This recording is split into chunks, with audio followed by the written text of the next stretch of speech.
যে কোনো ব্যথা ভালো করার জন্য রসুলের একটি দোয়া কারেন্টের মতো কাজ করে। আল্লাহ হাবিব সাল্লাল্লাহু আলাইহি ওয়াসাল্লামের সাহাবীরা এই দোয়া দিয়ে শেফা নিতেন। রসুল এই দোয়ার আদেশ দিয়েছেন। আমাদের জীবনে আমরা দেখেছি যে কোনো ব্যথায় ওষুধ খাওয়ার পাশাপাশি যদি এই দোয়াটা পড়া যায় সাথে সাথে কাজে দিয়ে দেয়। সুবহানাল্লাহি বিহামদি। চমৎকার একটি দোয়া। অনেকের রয়েছে যে দাঁতে ব্যথা হয়, তো দাঁতে ব্যথা হলে মেডিকেল সায়েন্স বলে লং দাঁতের মধ্যে দিলে ব্যথা ভালো করার কাজ করে। পাশাপাশি এই দোয়াটা কারেন্টের মতো কাজে দেয়। আমি পরীক্ষার কয়েকজনকে এইভাবে দেখেছি, মাথা ব্যথা বিভিন্ন ব্যথার ক্ষেত্রে এটা কাজে দিয়েছে।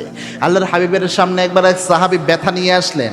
আল্লাহর হাবিব সাল্লাল্লাহু আলাইহি ওয়াসাল্লাম শিখাইয়া দিলেন, 3 বার বিসমিল্লাহ পড়বা। 3 বার বিসমিল্লাহ পরে ব্যথার ওই জায়গাটাতে হাত দিয়ে ধরবা। হাত দিয়ে ধরে একটা দোয়া পড়বা, আউযু বিইজ্জাতিল্লাহি ওয়া কুদরতিহি মিন শাররি মা আজিদু ওয়া উহাজিরু। এই দোয়াটা পড়বা। আল্লাহর হাবিব সাল্লাল্লাহু আলাইহি ওয়াসাল্লামের এই দোয়ার বরকত এত বেশি যে পরে সাথে সাথে ব্যথা ভালো হয়ে যায়। সুবহানাল্লাহ। যে কোনো ছোটোখাটো ব্যথা, আপনার শরীরে ব্যথা, কোমরে ব্যথা, মাথা ব্যথা, আপনি এটা পড়ে দেখেন। প্রথমে বিসমিল্লাহ 3 বার পড়েন, পরে এই দোয়াটা পড়েন, আউযু বিইজ্জাতিল্লাহি ওয়া কুদরতিহি মিন শাররি মা আজিদু ওয়া উহাজিরু।